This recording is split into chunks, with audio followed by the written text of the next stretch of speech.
Can you feel the icy grip of despair tightening around the hearts of a fan base, watching their team, once brimming with promise, slowly succumb to an invisible enemy? What if the relentless march of injuries, a cruel twist of fate, threatens to derail a season before it even truly begins, forcing a proud franchise to dig deeper than ever before just to ice a competitive lineup? For the Vancouver Canucks, a team with a storied, often tumultuous, history, this isn't a hypothetical, it's the grim reality they face as their injury crisis mounts, threatening to deliver a death blow to their playoff hopes. The Vancouver Canucks have endured their fair share of injury crises throughout their history.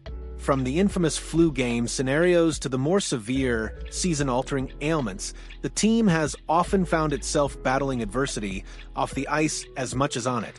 But the current situation, a relentless onslaught of sidelined players, feels different, more profound, and certainly up there on the severity scale.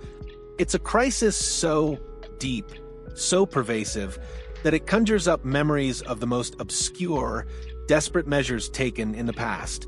We're talking about a situation so dire that, as Patrick Johnston Riley noted, we almost expect to hear whispers of the Canucks looking to bring in Mikko Jokela from the airport.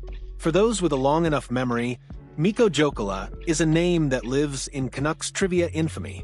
A one-game wonder, the answer to a truly obscure question, what was the name of the Canucks defenseman who never attended a training camp, was acquired from the New Jersey Devils for Steve Correa, spent only one day on the NHL roster, didn't even get to wear his own equipment, wasn't on the bench when the game started, played a mere 5 minutes and change, and yet still managed 3 shots on goal? Jokela's solitary NHL appearance in February 2003 was born out of sheer desperation, a consequence of Sammy Salo's nagging shoulder and Brian Allen being so incapacitated by the flu he couldn't get out of bed. That, my friends, was an injury blip compared to the tsunami of ailments currently engulfing the Canucks. Before Tuesday's hard-fought 2-0 loss to the New York Rangers, the casualty list was already alarming. 7 Canucks were sidelined. Nils Hoglander, Philip Chittle, Derek Forbort, Teddy Bluger, Victor Mancini, Jonathan Lekarmaki, and perhaps most critically, Captain Quinn Hughes. Each name represents a significant piece of the puzzle, a vital cog in the Canucks machine. But as if the hockey gods weren't satisfied with the existing carnage, the injury bug struck again during the Rangers game, adding another name to the ever-growing list, Conor Garland. Now, the count stands at a staggering 8 players out, a number that would cripple even the deepest of NHL rosters. The severity of this crisis is not lost on the team's leadership. President of Hockey Operations Jim Rutherford, a man who has been working in the NHL for more than 3 decades and has seen it all, admitted to Post Media that he's never had a team run into an injury crisis like this before. His experience lends a chilling weight to his words. While he conceded that the condensed schedule might lead to more injuries, he quickly added, but certainly not to this extent. This isn't just bad luck. It's an unprecedented wave of misfortune that is testing the very fabric of the organization. The latest blows, the absences of Garland and Hughes from the team's road trip, are particularly devastating. Garland, injured during the Rangers' loss, was confirmed by General Manager Patrick Allvin on Wednesday morning to be off the plane as the team departed for St. Louis for a Thursday game. His absence removes a tenacious, skilled forward who brings energy and offensive spark to the lineup. But the loss of Quinn Hughes, the team's captain and undisputed defensive anchor, is a truly seismic event. Hughes has been out since suffering a lower body injury on Saturday against Montreal. Head coach Adam Foote had expressed some hope on Tuesday morning that Hughes might be able to join the road trip pending an assessment before Wednesday's charter flight. However, those hopes were dashed, and the captain remains sidelined, a gaping hole on the Canucks' blue line. The immediate impact of these absences is profound. Hughes' ability to drive play from the back end, quarterback the power play, and log heavy minutes against top competition is irreplaceable. His vision, skating, and offensive instincts are central to the Canucks' identity. Without him, the defensive core is stretched thin, forced to rely on less experienced players to fill critical roles. Garland's absence further depletes an already struggling forward group, making it even harder to generate consistent offense. The team is not just missing key players, it's missing its emotional leaders, its offensive catalysts, and its defensive stalwarts. Despite the grim reality, there's a glimmer of hope, a testament to the resilience of the human spirit in the face of overwhelming odds. Alvin, like his coach, expressed optimism that Hughes might be able to join his teammates later in the road trip, which includes stops in Minnesota on Saturday and Nashville next Tuesday.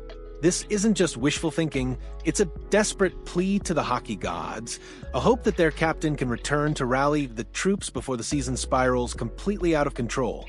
Every day without Hughes is a day where the Canucks' playoff aspirations dim further, making his potential return a beacon of hope in an otherwise dark period. In the interim, the Canucks are being forced to accelerate the development of their young prospects, throwing them into the deep end of the NHL pool. Rookie Tom Willander made his NHL debut on Tuesday, a baptism by fire against one of the league's top teams, and is presumably set to play again on Thursday against the Blues. Kirill Kudryavtsov, another rookie, has been called up and is currently serving as the Canucks' seventh defenseman. While he did play 2 games last season, giving him a taste of NHL action, relying on 2 rookies to fill significant roles on the blue line is a daunting task for any team, let alone one battling for its playoff life. The depth chart, particularly on defense, is now alarmingly thin. If the Canucks somehow need to call up another defenseman, their options in Abbotsford are dwindling rapidly, limited to veteran Jimmy Schultz and first-year pro Sawyer Mineo. This isn't just about having bodies. It's about having NHL-caliber talent, players who can withstand the relentless pressure and speed of the professional game. The margin for error is now razor-thin, and any further injuries could force the Canucks into truly unprecedented territory. Up front, the situation is equally precarious. On Wednesday, the Canucks made a roster move, sending center Nils Amon back to Abbotsford and bringing up Mackenzie McEachern. McEachern, at 31, brings 123 NHL games of experience, but hasn't been in the show since an 8-game stint with the Blues in 2023-24. This isn't a move designed to inject offensive firepower. It's a move born out of necessity, a desperate attempt to fill a roster spot with a warm body. Even with McEachern in the lineup, the Canucks will be dressing a lineup on Thursday that will feature 6 forwards without a single goal this season. Add to that Lukas Reichel, who has yet to score for the Canucks in his first 3 games since coming west in a trade, though he did score twice for Chicago before the trade, and the offensive struggles become painfully clear. The team is simply running out of players who can consistently put the puck in the net, a fatal flaw for any aspiring playoff contender. And for those still holding out hope for that desperate call to Mikko Jokela, a final, sobering thought: he is long retired. He returned to Finland in 2004, enjoying a long and successful career in Europe. Now 45, he was last seen working as a scout for the Anaheim Ducks. But then again, given how short the Canucks now are and the sheer desperation of their situation, one can't help but wonder, maybe he still has something left to give? It's a humorous, yet poignant, reflection of just how dire the Canucks' injury crisis has become. This isn't just a series of unfortunate events. It's a test of character, a trial by fire for the entire Vancouver Canucks organization. From the coaching staff forced to juggle lines and defensive pairings, to the young players thrust into roles beyond their experience, to the veterans tasked with carrying an even heavier load, every member of the team is being pushed to their absolute limit. The playoff hopes, once bright, are now flickering precariously, threatened by an unseen enemy that strikes without warning. The question now is not just if they can survive this onslaught, but how they will respond and what lessons they will learn from this unprecedented challenge. The resilience of this team and the depth of its organization are about to be put to the ultimate test. What are your thoughts on the Canucks' mounting injury crisis? Do you believe they can weather this storm and still make a push for the playoffs? Or is this the death blow to their season? Let us know your predictions and insights in the comments below.